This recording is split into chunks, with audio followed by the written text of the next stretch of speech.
vasiyyətin istəyir, dillərinə qurban olum ay dədə.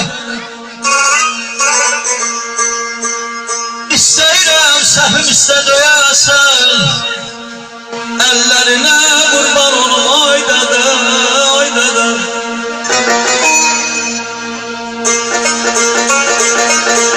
Ata olmasa oğul gül təş olarmış, kızları ağlayıp saçlarını yolarmış. Ataya da ata lazım olarmış, dillerine kurban olum ay dede, ay dede.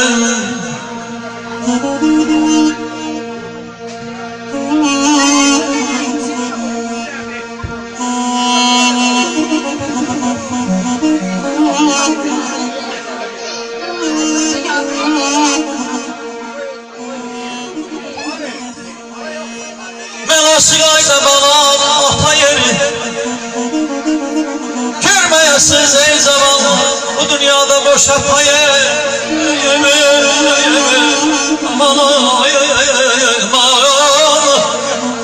Bohum kardeş ne kadar güzel olsa da hiçbirisi vermez bir koca ata yeri.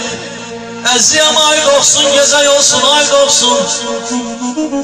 Hər kim ki ata-anasına hörmət edir, ay sayar qardaşım, görüm onu ömür boyu var olsun.